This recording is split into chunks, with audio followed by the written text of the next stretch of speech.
हमने last lecture में सी R equation की नेसेसरी कंडीशन को पढ़ा था। ये नेसेसरी कंडीशन आपको क्या कहते हैं कि मेरे पास कोई भी एफ ऑफ जेड है, कोई भी फंक्शन आपको गिवन है u x y plus iota v x y, वो आपके पास कैसा है, डिफरेंशिएबल है, तो उसका partial derivative four partial derivative u x u y v x v y आपके पास क्या करेंगे, एग्जिस्ट करेंगे, और वो किसको सेटिस्फाई करेगा, सी आर इक्वेशन को। ठीक है, आप एग्जाम्पल देखिए वो क्या कहता है, फाइंड वैल्यू, आपको वैल्यू फाइंड आउट करनी किसकी, ए और बी की, सच दैट दी फंक्शन आपके पास क्या है, एफ ऑफ जेड है, कैसा गिवन है, एनालिटिक है, क्या फाइंड आउट करना है मुझे, एफ डैश जेड। ये मेरे पास फंक्शन है जहाँ मेरे पास इसका जो रियल पार्ट होगा वो यू होगा और इसका जो इमेजनरी पार्ट है वो आपके पास क्या है, वी है। ये गिवन है आपको कि एफ ऑफ जेड कैसा है, एनालिटिक है। अगर एफ ऑफ जेड एनालिटिक है इट मीन्स वो किसको सेटिस्फाई करेगा, सी आर इक्वेशन को सेटिस्फाई करेगा। सी आर इक्वेशन की कंडीशन क्या होती है कि यू एक्स किसके इक्वल होगा, वी वाई के, और यू वाई आपके पास किसके इक्वल है, वी एक्स के। यू की वैल्यू है, आपको डेरिवेटिव फाइंड आउट करना है with respect to x. X के रिस्पेक्ट में फाइंड आउट कीजिए, एक्स के रिस्पेक्ट में डेरिवेटिव क्या होगा, 2x होगा। ठीक है, ये हम क्या निकाल रहे हैं, यू एक्स किसके इक्वल होगा, 2x, यहाँ x नहीं है सो 0, यहाँ क्या हो जाएगा -2y। ठीक है, अब आप देखिए v का y में अगर हम डेरिवेटिव करते हैं तो v y की वैल्यू मेरे पास क्या है, v का y में डेरिवेटिव करना है सो इसका डेरिवेटिव 0 -2y, और यहाँ अगर हम डेरिवेटिव करेंगे सो क्या आ जाएगा, +2x। यू एक्स निकाला हमने, किसको निकाला, वी वाई को निकाला।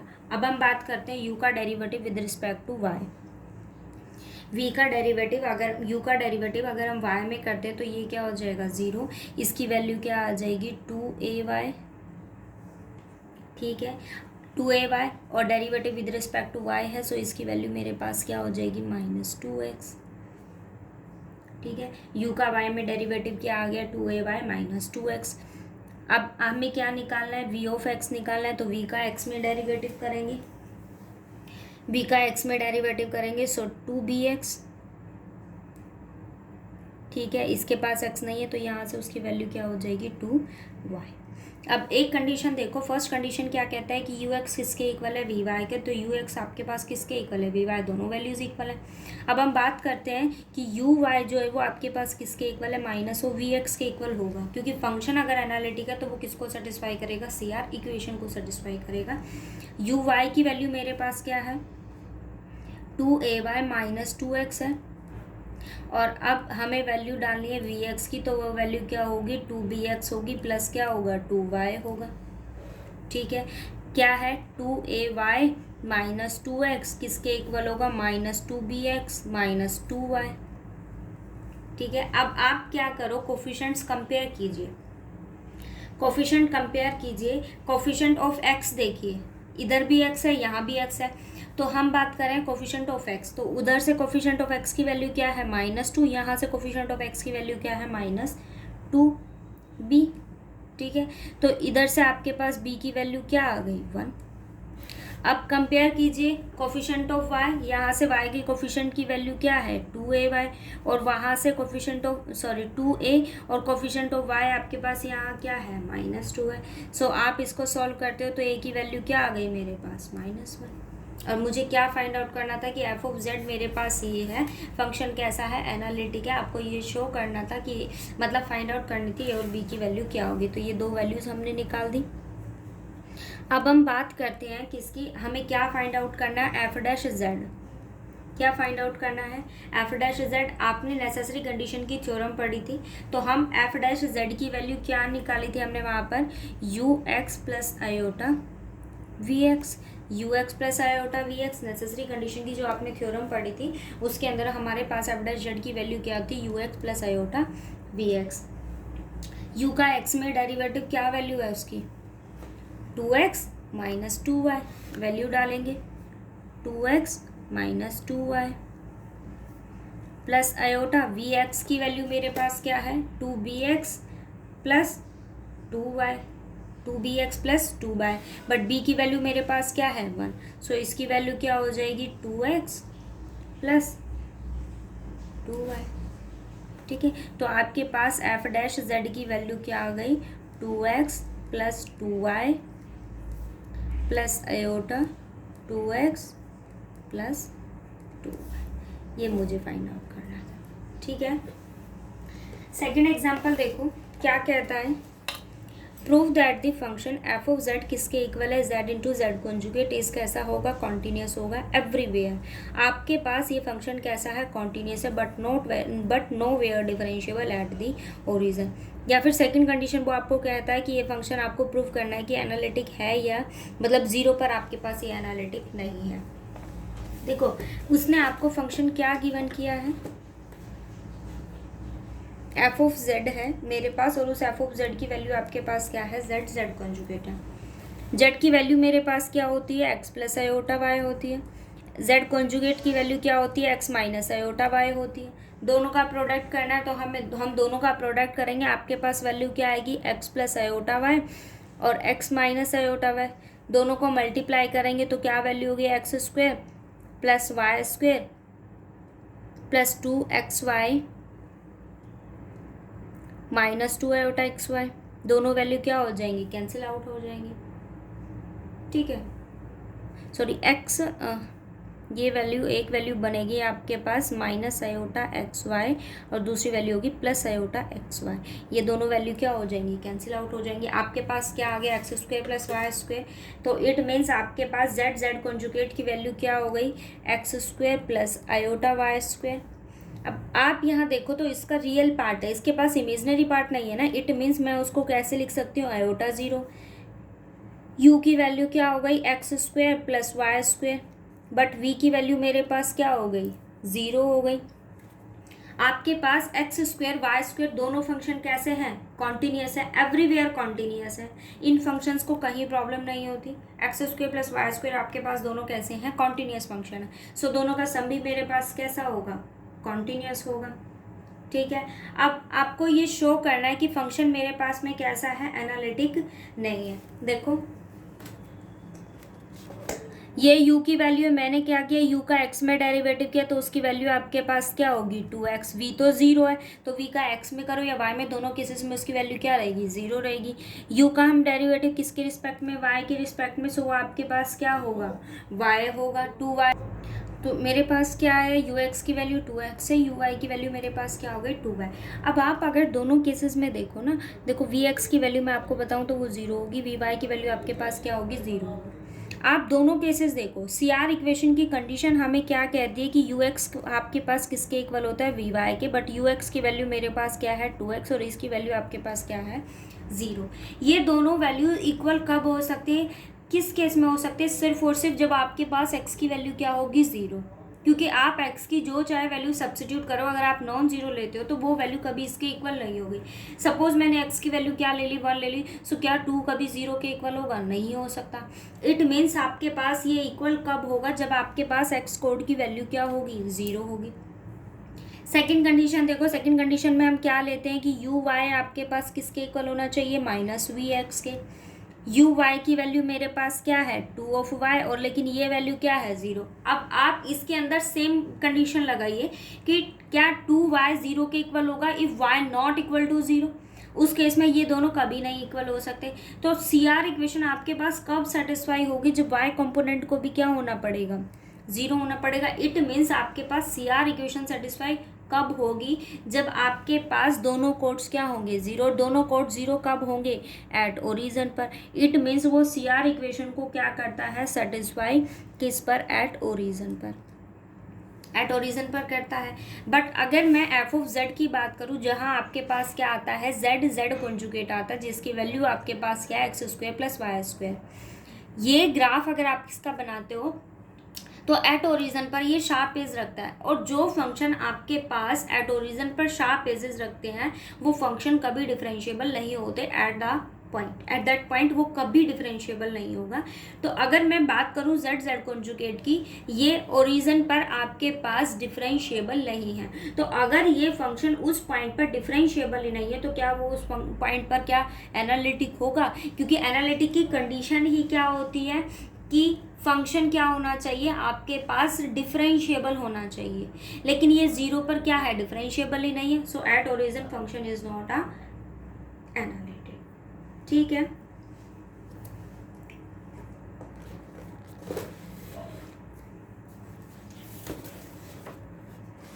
थर्ड एग्जाम्पल देखो क्या कहता है, show that the function F of Z under root mod X Y, Z की वैल्यू क्या होती है X plus iota Y, is not analytic at the origin. वो क्या कहता है कि फंक्शन मेरे पास ओरिजन पर एनालिटिक नहीं है, although the C R equation are satisfied at that point, but वो सी आर इक्वेशन को क्या करता है, सेटिस्फाई करता है एट दिस पॉइंट पर। देखो फंक्शन की वैल्यू उसने मुझे क्या दिया है, एफ ऑफ जेड की वैल्यू क्या दिया है, अंडर रूट एक्स वाई, ये मेरे पास क्या है, एफ ऑफ जेड है। वो कहता है कि आपको ये शो करना है कि जो फंक्शन है ना आपके पास में एनालिटिक नहीं है, बट वो सी आर इक्वेशन को क्या करता है, सेटिस्फाई करता है। अब इस इक्वेशन को ज़रा कंपेयर कीजिए जनरल इक्वेशन के यू एक्स वाई का जो फंक्शन होता है प्लस आयोटा वी। अब आप यहाँ देखो तो ये फंक्शन आपके पास एक्स वाई है, लेकिन ये कैसा है, रियल पार्ट है, इसके पास इमेजनरी पार्ट एग्जिस्ट नहीं करता। इट मीन्स आपके पास यू की वैल्यू क्या हो गई, under root x y, but मेरे पास वी की वैल्यू क्या है, ज़ीरो है। वी की वैल्यू मेरे पास क्या है, ज़ीरो है। अब अगर हम बात करें यू की, आप इसको डिफरेंशिएट मतलब हमारे पास जो आप जिस भी चाहे मेथड से इसको अप्लाई करें, हमें शो ये करना है कि फंक्शन जो है ना वो आपके पास एनालिटिक नहीं है। अगर फंक्शन एनालिटिक नहीं है इट मीन्स वो डिफरेंशिएबिलिटी की कंडीशन को सेटिस्फाई नहीं करेगा। तो मैंने क्या लिया, करली यू ओवर करली एक्स निकाला। एफ डैश जेड की कंडीशन सबको पता है, हम एफ डैश जेड की कंडीशन में क्या लेते हैं, एफ ऑफ जेड। किस कंपोनेंट की बात कर रहे हैं हम, 0 0 पर। तो देखो क्या वैल्यू देगा, you x 0 minus Z note चलता है तो उसकी जगह क्या आ जाएगा, 0 0 ओवर क्या आता है, एक्स माइनस एक्स नोट, तो उसकी जगह क्या आ जाएगा, एक्स, और एक्स नोट की वैल्यू आपके पास क्या है, 0 है। अब सब्स्टिट्यूट करते हैं, देखो एक्स है, वाई कंपोनेंट की वैल्यू क्या है, 0, यहाँ सब्स्टिट्यूट करो तो उसकी वैल्यू क्या होगी, 0, यू 0 0 पर भी वैल्यू क्या है, 0 ओवर एक्स, इसकी वैल्यू क्या आ गई, 0 आ गई। सेकंड थिंग देखो, u का डेरिवेटिव अगर मैं निकालती हूँ विद रिस्पेक्ट टू y, तो उस केस में भी हम क्या लेंगे, u0y माइनस u0 और क्या कंपोनेंट आएगा, uy minus y naught. Substitute करते हो तो भी उस केस में उस फंक्शन की वैल्यू क्या होगी, 0। अब आपके पास क्या आता है, v को डिफरेंशिएट कीजिए विद रिस्पेक्ट टू x और विद रिस्पेक्ट टू y। दोनों ही केसेस में फंक्शन की वैल्यू है क्या, 0, तो दोनों ही केसेस में उसकी वैल्यू क्या होगी, 0 होगी। तो उस केस में आपके पास देखो ux का डेरिवेटिव हो गया 0, uy का डेरिवेटिव भी क्या हो गया, 0 हो गया। vx और vy दोनों की कंपोनेंट की वैल्यू भी मेरे पास क्या है, 0 है। इट मीन्स हर केस में आपके पास उसका पार्शियल डेरिवेटिव एग्जिस्ट करता है ना, इट मीन्स वो क्या करेगा, सी आर इक्वेशन को सेटिस्फाई करेगा। देखो हमारे पास जो हमने नेसेसरी कंडीशन पढ़ी है वो क्या कहता है आपको, कि आपके पास जो भी एफ ऑफ जेड गिवन है, कोई फंक्शन अगर आपके पास गिवन है, उस केस में हमारे पास क्या होता है कि फंक्शन कैसा होता है, डिफरेंशिएबल होता है। दूसरी थिंग क्या होती है कि उसके पार्शियल डेरिवेटिव चारों क्या करते हैं, एग्जिस्ट करते हैं। चारों डेरिवेटिव क्या करते हैं, एग्जिस्ट करते हैं। और इस केस में वो क्या करता है, आपके पास सी आर इक्वेशन को क्या करता है, सेटिस्फाई करता है। अब हमारे पास सिर्फ क्वेश्चन की स्टेटमेंट को आप देखो तो वो क्या कहता है, आपको शो करना है कि फंक्शन मेरे पास एनालिटिक नहीं है, ऑल दो फंक्शन एनालिटिक नहीं है लेकिन तब भी वो किसको सेटिस्फाई करता है, सी आर इक्वेशन को। तो मैंने क्या किया, फंक्शन एनालिटिक नहीं था तो मुझे ये चेक करना था कि उसका पार्शियल डेरिवेटिव एग्जिस्ट करता है या नहीं। उसी अकॉर्डिंग मैंने ये कॉन्सेप्ट लगाया कि यू एक्स आपके पास क्या वैल्यू देता है, 0, यू वाई आपके पास क्या वैल्यू देता है, 0, वी एक्स और वी वाई दोनों की वैल्यू भी आपके पास क्या है, 0। इट मीन्स इसके पार्शियल डेरिवेटिव क्या करते हैं, फाइनाइटली एग्जिस्ट करते हैं, उनका डेरिवेटिव आपके पास एग्जिस्ट करता है। और ये चारों कंपोनेंट जो है वो क्या करते हैं, सी आर इक्वेशन की कंडीशन को भी क्या कर रहे हैं, सेटिस्फाई कर रहे हैं। यू एक्स किसके इक्वल है, वी वाई के, और यू वाई आपके पास किसके इक्वल है, माइनस ऑफ वी एक्स के इक्वल है। ठीक है, अब हम बात करते हैं, अगर आपके पास फंक्शन जो है वो एनालिटिक नहीं है, इट मीन्स वो फंक्शन कैसा होगा, उसका डेरिवेटिव यूनिकली एग्जिस्ट नहीं करेगा, या वो फंक्शन कैसा होगा, डिफरेंशिएबल नहीं होगा। तो हम कंडीशन लगाते हैं, हम किस पॉइंट पर बात कर रहे हैं, एट ओरिजिन पर। स्टेटमेंट के अकॉर्डिंग हमें यही गिवन है। तो मैंने क्या लिया, एफ डैश जेड नोट, क्या कंपोनेंट ले लिया, जेड नोट की जगह 0। लगाइए ज़रा वैल्यू क्या होती है, F of Z minus f of Z note, it means 0 over Z minus 0। और लिमिट आपके पास जेड किसको टेंड करती है, 0 को टेंड करती है। ज़रा अप्लाई कीजिए। आप अगर यहाँ पर 0 सब्सटीट्यूट करते हो तो इस कंपोनेंट की वैल्यू क्या होगी, 0। आप यहाँ 0 सब्सटीट्यूट कर दीजिए, वैल्यू क्या हो जाएगी, 0। It means F of Z की वैल्यू क्या हो जाएगी, 0। So F of Z minus 0 over Z minus 0, उसके पास वैल्यू क्या आ गई, F of Z over Z. और लिमिट जेड किसको टेंड करता है, 0 को। ज़रा वैल्यू डालेंगे, limit Z tends to 0, F of Z की वैल्यू क्या है, अंडर रूट एक्स वाई। ठीक है, अब मेरे पास क्या है, z की वैल्यू क्या होती है, x प्लस आयोटा वाई है। ठीक है, अब मैंने क्या लिया है कि z मेरे पास 0 को टेंड करता है। इट मीन्स आपके पास z की वैल्यू होती क्या है, x प्लस आयोटा वाई। और ये वैल्यू किसको अप्रोच करता है, 0 को। तो 0 को हम कैसे लिख सकते हैं, 0 plus iota 0। It means x किसको टेंड करता है, 0 को, और y भी किसको टेंड करता है, 0 को। ज़रा अप्लाई कीजिए यहाँ पर, limit x tends to 0, y also tends to 0, under root x y. और नीचे आपके पास क्या है, x प्लस आयोटा वाई। अब आपको केसेस कंसिडर करने होते हैं। नीचे अगर आपके पास में स्क्वायर वाली टर्म हो, it means x square plus y square, ऐसा कुछ फॉर्म होता है तो हम वहाँ पैरामीट्रिक फॉर्म यूज़ करते हैं।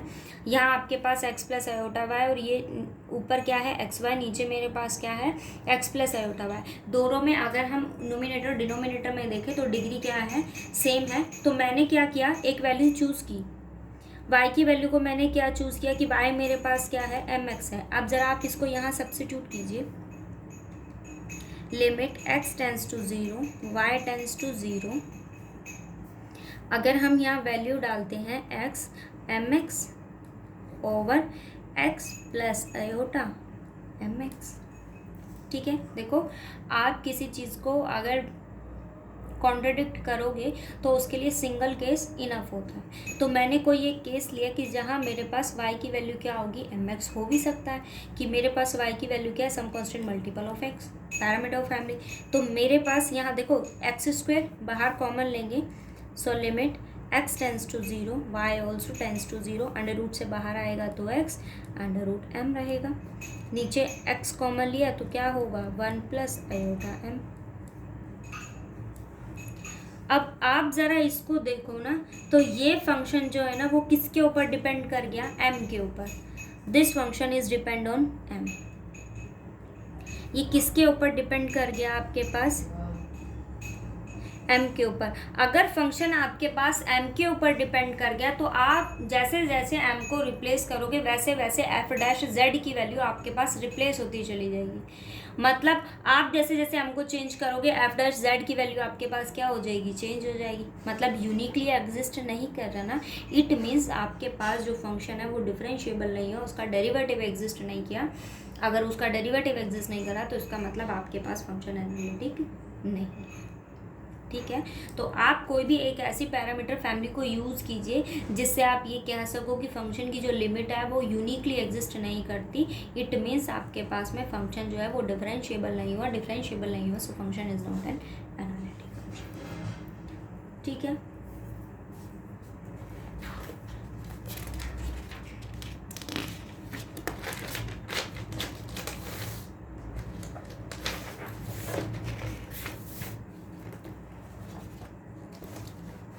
देखो क्या कहता है, show that f of z किसके इक्वल है, x cube 1 plus iota minus y cube 1 minus iota x square plus y square. 0 जहाँ पर जेड मेरे पास क्या है, नॉन जीरो, जेड मेरे पास क्या है, 0। कैसा होगा, कॉन्टिन्यूस होगा। And that C R equations are satisfied at the point yet f dash 0 does not exist, जहाँ आपके पास एफ डैश 0 क्या होगा, एग्जिस्ट नहीं करेगा। मतलब आपको ये शो करना है कि फंक्शन कॉन्टिन्यूस भी है और सी आर इक्वेशन को भी वो क्या करता है, सेटिस्फाई करता है। तो स्टेप बाय स्टेप चलते हैं। मेरे पास एफ ऑफ जेड की वैल्यू क्या गिवन है, x cube 1 plus iota minus y cube 1 minus iota over x cube plus y x square plus y square.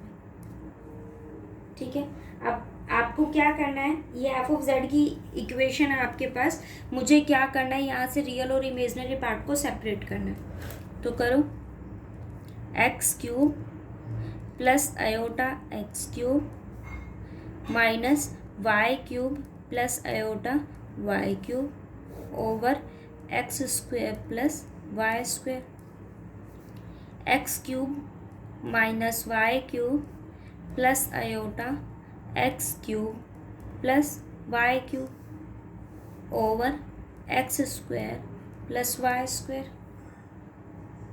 ठीक है, अब दोनों टर्म्स के लिए सेपरेट कर लेंगे, x cube minus y cube x square plus y square plus iota x cube plus y cube over x square plus y square. देखो ये वैल्यू अब किसकी हो गई, u, और ये वैल्यू मेरे पास किसकी हो गई, v की हो गई। दूसरी चीज़ अगर हम यहाँ देखें ना, तो उसने आपको क्या मेंशन किया है, ये वैल्यू कब एग्जिस्ट करती है, जब आपके पास z क्या होगा, नॉन ज़ीरो, और ज़ीरो होगा तब फंक्शन की वैल्यू क्या होगी, जब z आपके पास ज़ीरो होगा तो फंक्शन की वैल्यू क्या है, ज़ीरो है। ठीक है, अब देखो मेरे पास क्या फॉर्म करता है, x square plus y square, नीचे भी आपके पास क्या है, x square plus y square. अभी थोड़ी देर पहले मैंने बताया कि अगर आपके पास में डिनोमिनेटर में अगर x square plus y square form करता है तो उस केस में हम क्या लेते हैं, पोलर कोड्स यूज़ करते हैं। पोलर कोड्स में आपके पास दो वैल्यूज़ होती हैं, जहाँ एक्स की वैल्यू को हम क्या लेते हैं, आर कोस थीटा, और जो वाई की वैल्यू आपके पास होती है उसको हम क्या लेते हैं, आर साइन थीटा। ठीक है, तो देखो अगर मैं इसकी वैल्यू को यहाँ सब्स्टिट्यूट करती हूँ और आपके पास एक वैल्यू किसकी है, u की, और दूसरी वैल्यू मेरे पास क्या है, v की है, तो देखो ये u है ना, सब्स्टिट्यूट करेंगे, so r cos theta whole cube minus r sine theta whole cube over r square cos square theta plus r square sine square theta. ठीक है, आर क्यूब दोनों साइड से कॉमन लिया, cos cube theta minus sine cube theta over r square common लेंगे, cos square sine square क्या हो जाएगा, 1 हो जाएगा। सो मेरे पास वैल्यू क्या आ गई, r cos cube theta minus sine cube theta. ठीक है, सेम ऐसे मेरे पास v की वैल्यू क्या है, x cube plus y cube, आप वैल्यू डालिए, r cube cos cube theta plus r cube sine cube theta over r square cos square plus sine square is also 1, so r cube cos cube theta plus sine cube theta over r square क्या आ गया, r cos cube theta plus sine cube theta. ठीक है, अब आपके पास जो limit है वो हमें क्या गिवन है, किस पर चेक करना है हमें, सेटिस्फाइड एट दी ओरिजन, किसके लिए चेक करना है, ओरिजन के लिए। इट मीन्स z किसको टेंड करना चाहिए, 0 को। अगर आपके पास z 0 को टेंड करता है, it means x plus iota y भी किसको टेंड करेगा, 0 को।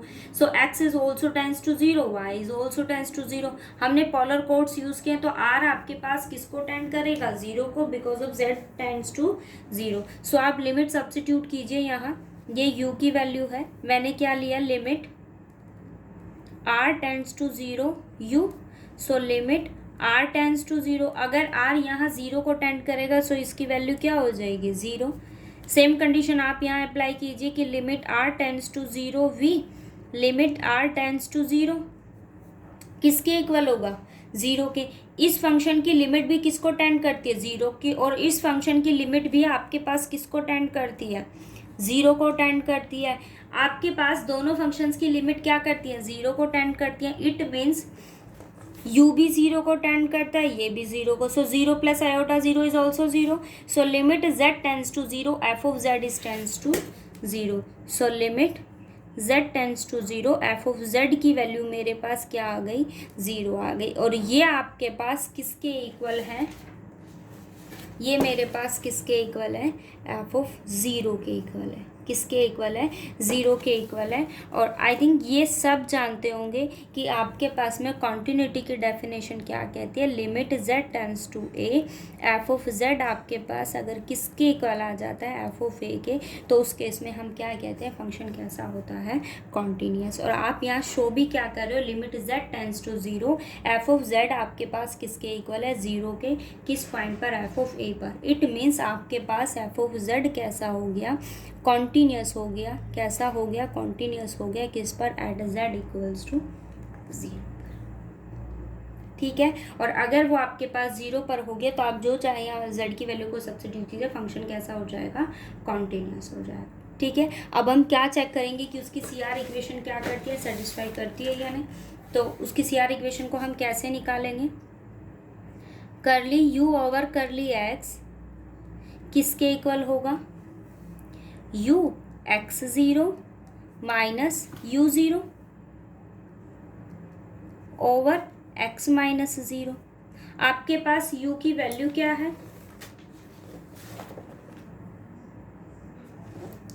X cube minus y cube x square plus y square. ठीक है, तो आप यहाँ पर वैल्यू डालिए, मेरे पास u की वैल्यू क्या है, x cube minus y cube over x square plus y square. हाँ जी, यहाँ वैल्यू को सब्स्टिट्यूट कीजिए, limit x tends to zero, u x zero है ना, आप यहाँ पर वैल्यू डालिए, y की जगह ज़ीरो और x की जगह x, तो क्या वैल्यू आएगी उसकी, x cube over x square minus x की जगह ज़ीरो, वाई की जगह ज़ीरो, कंप्लीट वैल्यू क्या हो जाएगी, ज़ीरो, ओवर क्या है, एक्स है। सो आपके पास वैल्यू क्या आ गई, x cube over x cube, limit x tends to zero, क्या वैल्यू आ गई, 1। अब कंडीशन हम किसके लिए निकालेंगे, curly u over curly y, तो वाई के केस में हम क्या लेंगे, u zero y minus u zero zero over क्या आएगा, वाई माइनस ज़ीरो। सब्स्टिट्यूट करेंगे, एक्स की जगह ज़ीरो, वाई की जगह y, so minus y cube over y square, नीचे क्या है y, तो आपके पास वैल्यू क्या आ गई, minus y cube over minus y cube, sorry limit y tends to zero, limit y tends to zero, limit y tends to zero, इसकी value क्या आ गई, -1 आ गई। अब उसके बाद हम क्या निकालेंगे, curly v over curly x। तो अगर हम v के लिए निकालेंगे तो सेम कंडीशन अप्लाई करेंगे, limit x tends to zero, v x zero minus v zero zero over x minus zero. अब वैल्यू सब्स्टिट्यूट करेंगे, मेरे पास जो v की वैल्यू है वो क्या है, x cube plus y cube over x square plus y square. Value को सब्स्टिट्यूट करेंगे, limit x tends to zero, x की जगह x और y की जगह ज़ीरो, कंपोनेंट को सब्स्टिट्यूट करेंगे, x cube over x square over x, v zero zero पर वैल्यू ज़ीरो ही देगा, it means limit x tends to zero, x cube over x cube, value क्या आ गई, 1। ठीक है, वैल्यू क्या आ गई, 1। अब निकालेंगे curly v over curly y, so limit y tends to zero, v zero y minus v zero zero over y minus zero. Value को सब्स्टिट्यूट करेंगे, limit y tends to zero, वहाँ से v के अंदर सब्स्टिट्यूट करेंगे दोनों value, तो आपके पास क्या आया, y cube over y square over y, so limit y tends to zero, y cube over y cube, value क्या आ गई, 1। अब देखा जाए तो आपके पास देखो ux की वैल्यू क्या है, 1। CR इक्वेशन की कंडीशन क्या कहती है, ux किसके इक्वल आना चाहिए, vy, ux की वैल्यू 1 है, vy की वैल्यू मेरे पास क्या है, 1। अब बात करते हैं आपके पास uy किसके इक्वल आना चाहिए, माइनस ऑफ vx के, uy की वैल्यू मेरे पास क्या है, -1। यू वाई की वैल्यू क्या है -1, किसके इक्वल आना चाहिए, माइनस ऑफ वी एक्स के। वी एक्स की वैल्यू ये है, किसके इक्वल आना चाहिए, दोनों क्या हो गए, इक्वल हो गए। सो सी आर इक्वेशन को वो क्या करता है, सेटिस्फाई करता है। ठीक है, अब हम बात करते हैं फंक्शन की डिफरेंशिएबिलिटी की। तो देखो डिफरेंशिएबिलिटी एट 0 पर हम चेक करेंगे। सो एफ डैश एट 0 पर क्या लेंगे, f of Z minus f of 0 over Z minus 0। So F of Z over z limit z tends to 0, limit z tends to 0। Value को सब्स्टिट्यूट करेंगे। F of Z की value मेरे पास क्या है, x cube minus y cube plus iota x cube plus y cube over x square plus y square over Z और limit z tends to 0। हम इसको ऊपर ले जाएंगे। So limit z tends to 0 x cube plus y cube sorry minus plus iota x cube plus y cube over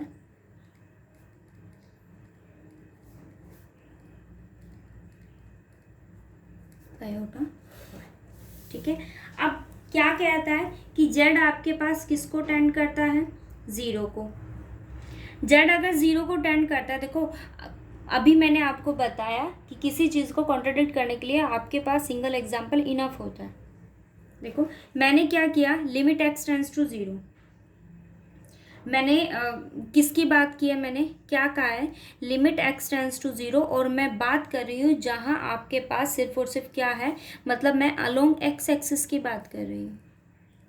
मैंने z component में किसको ले लिया, सिर्फ और सिर्फ x कंपोनेंट को लिया है, मतलब किसके अलोंग बात कर रहे हैं हम, x एक्सिस के अलोंग बात कर रहे हैं। इट मीन्स आपके पास x एक्सिस के अलोंग y कंपोनेंट की वैल्यू क्या होगी, 0 होगी। So limit x tends to 0, क्योंकि ये z 0 को टेंड करता है, x क्यूब y कंपोनेंट 0 है। So iota x cube over x square into x, आपके पास वैल्यू क्या आ गई, लिमिट x टेंड्स टू 0। ठीक है, आपके पास वैल्यू क्या आ गई, x tends to 0, x cube मैंने ऊपर से कॉमन लिया, 1 plus iota over x cube से एक्स क्यूब कैंसिल। सो मेरे पास लिमिट क्या आ गई, 1 प्लस आयोटा। कब, जब आपके पास y कंपोनेंट क्या है, 0, या फिर हम ये कहें कि z किसके अलोंग है, x एक्सिस के अलोंग है। ठीक है, अब आप ऐसा कुछ कीजिए कि इसकी लिमिट अगर डिसजॉइंटली अगर एग्जिस्ट कर जाती है तो फंक्शन आपके पास में क्या होगा, लिमिट अगर डिसजॉइंट हो जाती है तो आपके पास फंक्शन डिफरेंशिएबल नहीं होगा। मैंने चूज़ किया कि आपके पास y किसके इक्वल है, x के इक्वल है। ठीक है, आपके पास y किसके इक्वल है, x के इक्वल है। सब्स्टिट्यूट करें ज़रा वैल्यू को, लिमिट x और y दोनों किसको टेंड करेंगे, 0 को, और दोनों इक्वल हैं तो आप जो चाहे लिमिट ले लें, x टेंड्स टू 0। सब्स्टिट्यूट करें, x और y दोनों इक्वल है, x cube minus x cube ये 0 हो जाएगा, x cube plus x cube क्या हो जाएगा, 2 iota x cube, x square plus y square 2x square, x plus iota x, x common ले लो, 1 plus iota, limit x tends to 0, 2 iota x cube over 2x cube, 1 plus iota, cancel out हो जाएंगे, ये value क्या आ गया, iota 1 plus iota. दोनों disjoint है ना, दोनों कैसे हैं, डिसजॉइंट है। सो मेरे पास वैल्यू क्या आ गई, आयोटा ओवर 1 प्लस आयोटा। कब, जब मैंने पाथ क्या चूज़ किया, y इक्वल्स टू x। ठीक है, और अगर आपको ये भी डाउट हो ना, जैसे अलोंग y एक्सिस लिया, अगर आप इसको अलोंग x एक्सिस लेते हो, y एक्सिस लेते हो, वहाँ मैंने x एक्सिस लिया है, तो आप ये चेक करना कि अलोंग y एक्सिस ये और ये दोनों इक्वल आते हैं या डिसजॉइंट होते हैं। ठीक है, तो आपको ये एग्जांपल लेने की नीड नहीं होगी, बट आपको अगर ये फंक्शन आपके पास में कहीं अगर डिफरेंशिएबल नहीं होते तो उसके लिए आपको एटलीस्ट एक एग्जांपल ऐसा देखना पड़ेगा जो इसकी लिमिट को क्या कर देता है, डिसजॉइंटली एग्जिस्ट करवा देता है। उस केस में फंक्शन मेरे पास डिफरेंशिएबल नहीं होगा। जहाँ अगर फंक्शन डिफरेंशिएबल नहीं है तो इसका मतलब फंक्शन आपके पास में एनालिटिक नहीं। ठीक है।